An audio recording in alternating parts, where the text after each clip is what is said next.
Il faut retenir le verset 16 à 23, mais on va lire tout le chapitre. Ça te permettra de prier à la maison. Néhémie, le chapitre 4. Lorsque Shambhala apprit que nous rebâtissions la muraille, il fut en colère et très irrité. Il se moquait des Juifs et il dit devant ses frères et devant les soldats de Samarie, à quoi travaillent ces Juifs impuissants? Les laissera-t-on faire? Sacrifieront-ils? Vont-ils achever?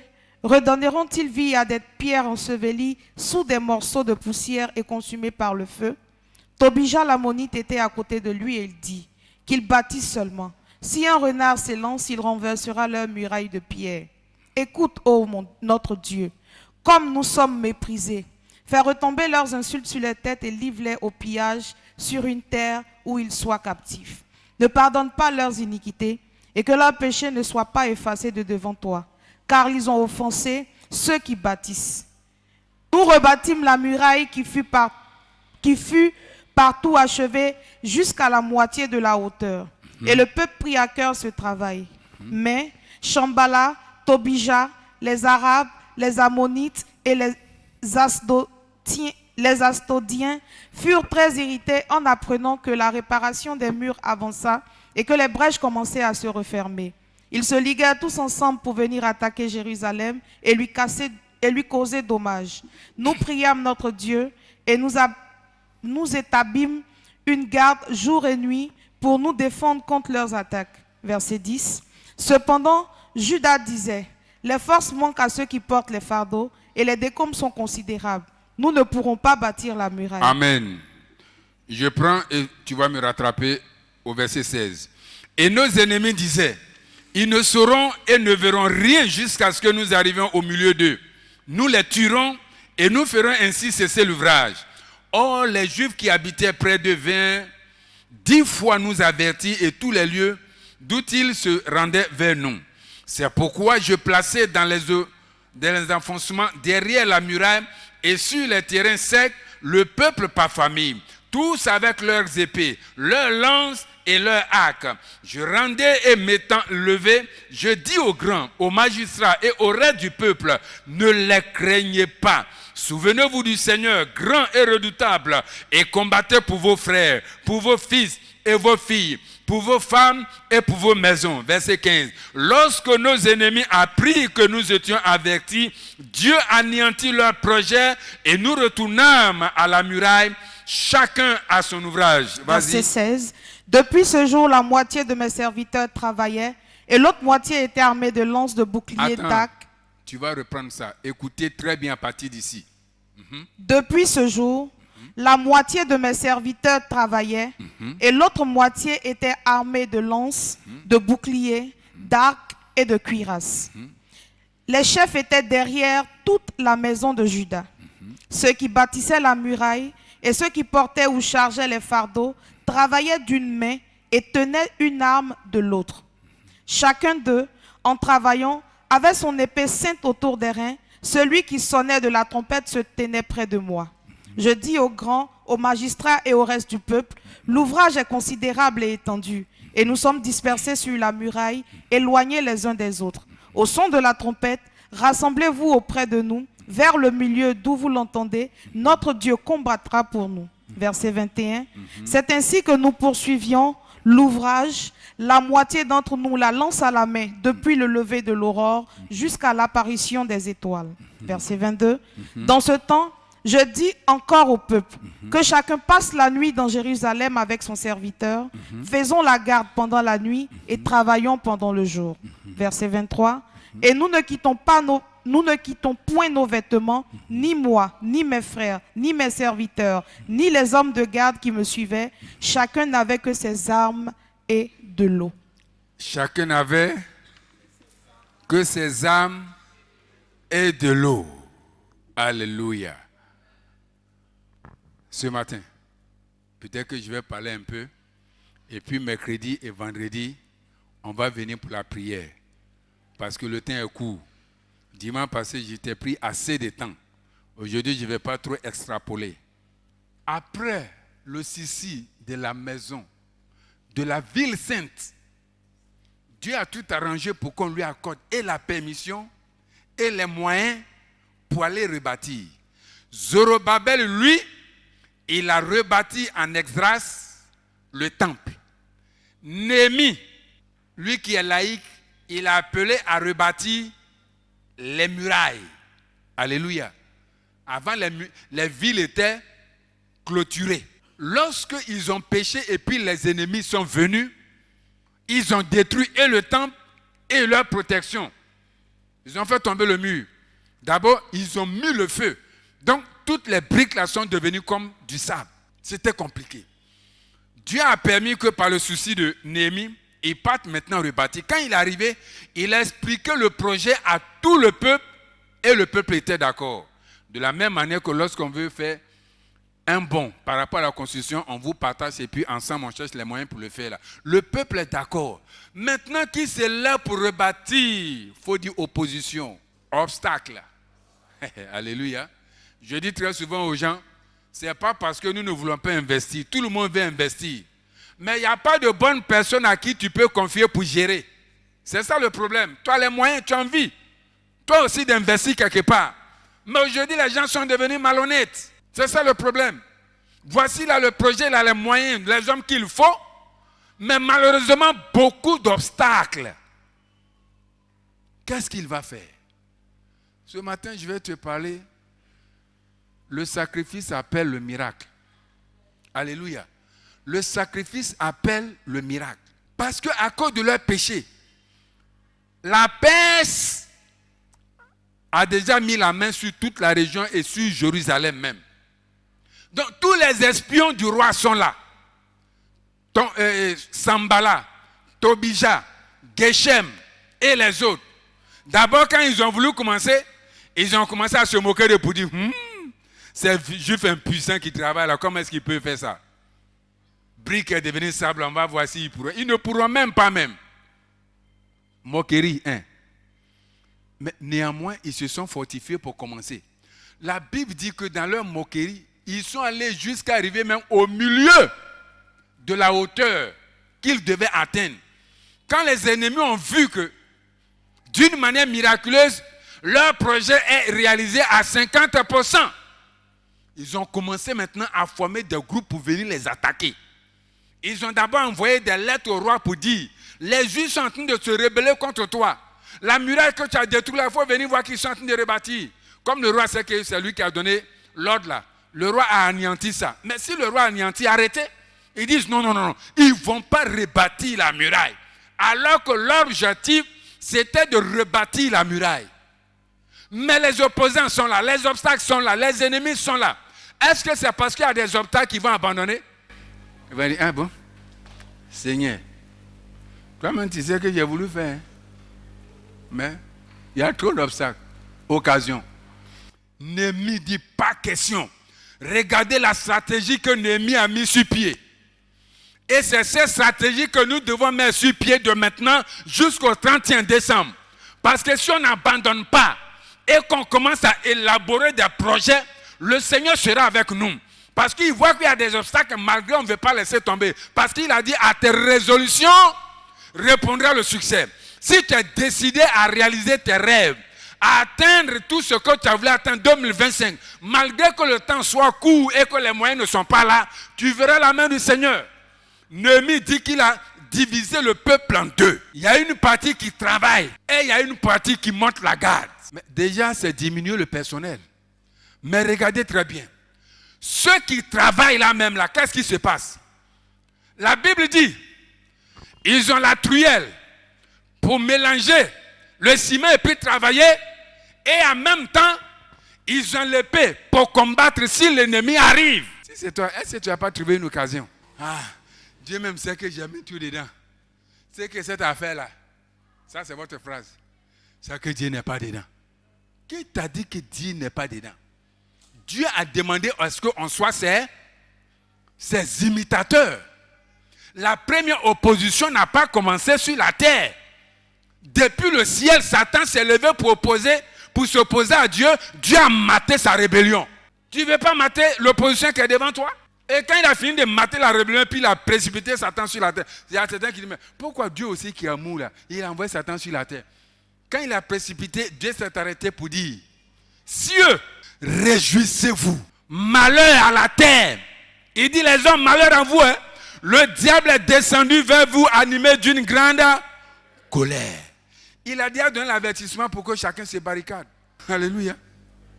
Avant qu'on dise John Polo est dans le quartier, ça, tu ne connais pas faire palabre là. Tu rentres chez toi tranquillement.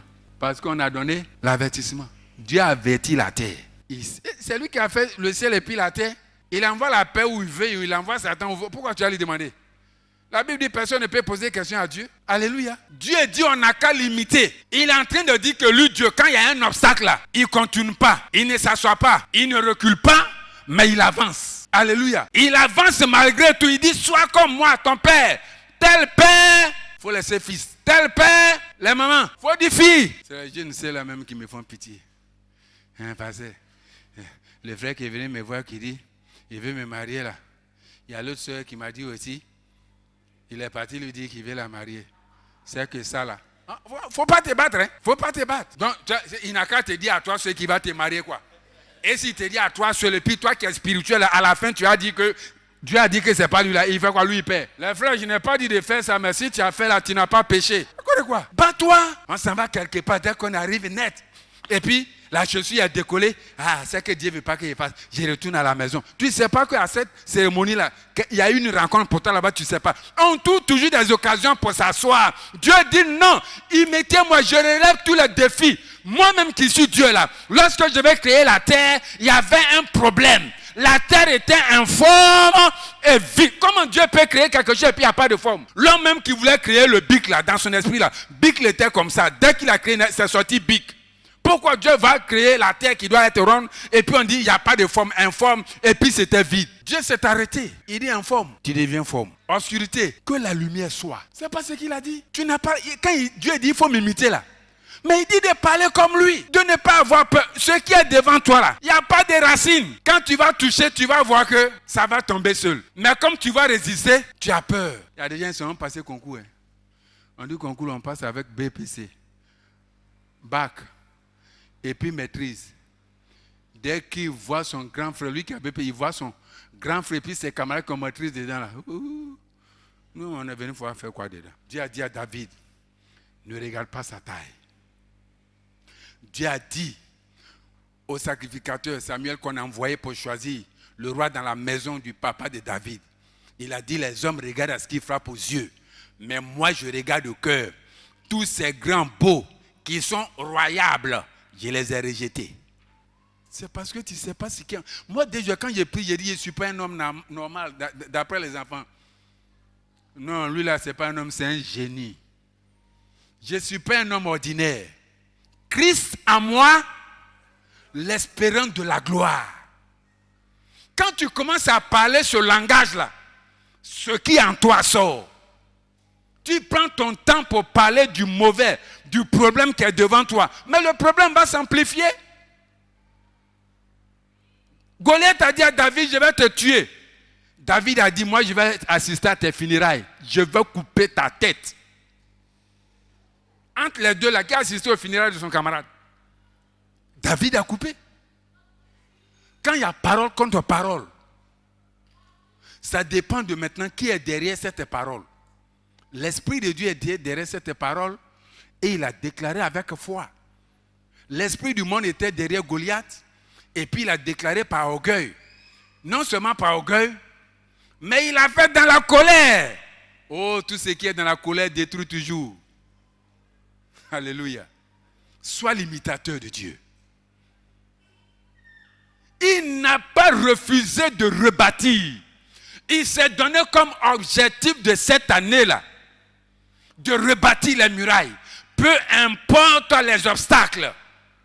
La Bible dit qu'il a divisé le peuple, les travailleurs en deux. Et même la moitié qui travaillait, on travaille d'une main et on a dans l'autre main le paix pour se protéger et de combattre. C'est toi qui cherches un capital avant la fête de décembre là, pour aller prendre marchandises pour vendre, non? C'est dans ça là. Déjà, ce qui est là.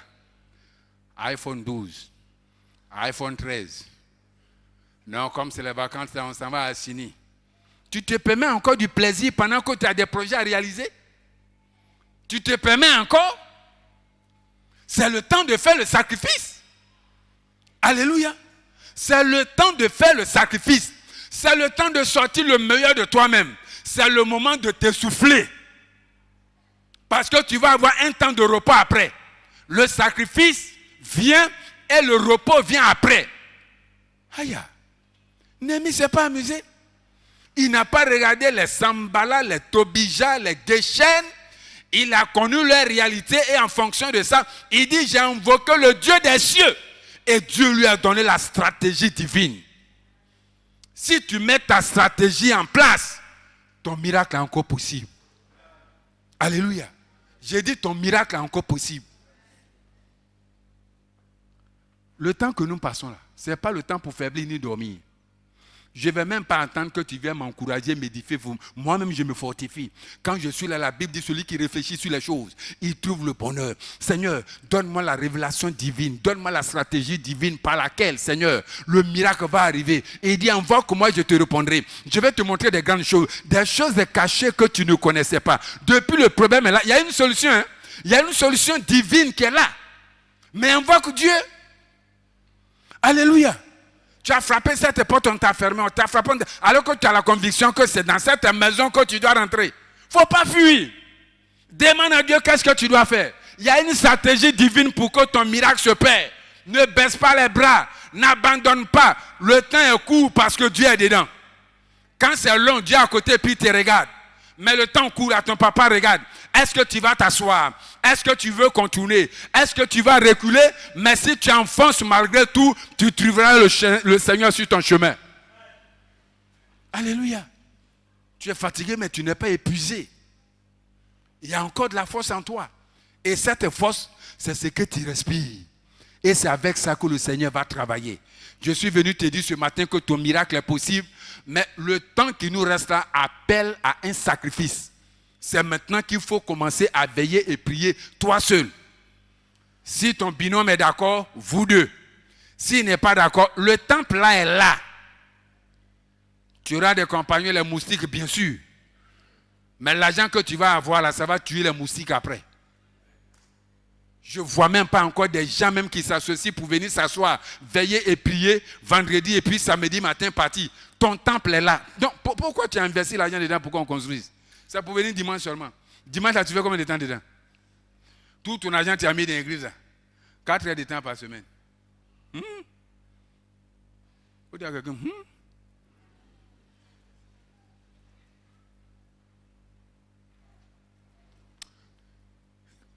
Quand je suis là, je vois les miracles. Je vois. Non, ce n'est pas parce que je vais t'encourager. Quand je fais, puis ça m'arrive, je te prêche, et puis tu ne fais pas là, ça me fait mal. Ça me fait mal.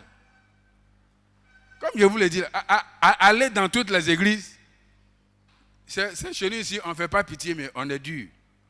Il y a budget pour l'école des enfants des pasteurs. Vous qui avez fait l'Assemblée de Dieu, vous êtes au courant, non?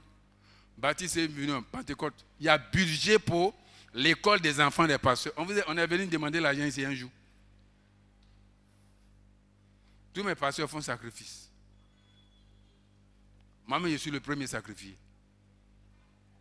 Si on veut mettre ça sur vous, là, ça sera encore plus lourd. Moi, c'est comment je vais t'aider à faire pour toi là que je cherche. Après adoration, hier, quelqu'un, j'avais déjà fait un peu, j'ai trouvé l'argent. On me donne l'argent pour garder, j'ai pris un peu dedans pour aller, ce n'était pas encore fini. J'ai appelé Yémiri, accompagne-moi très vite, on va chercher, comme le gars là, c'est mon camarade là. On va aller prendre tissu là, couturer là aussi là, c'est mon camarade. Eux, tu vont faire, puis après quand il y a l'argent, il y a payé. Je suis les réfléchis, j'ai dit comment? Ah Seigneur, j'ai appelé Mauricien, il dit Mauricien viens en 9h, en partie. 8h15, quelqu'un m'a appelé pour dire pasteur, il vient te voir. Il a dit Mauricien, viens vite.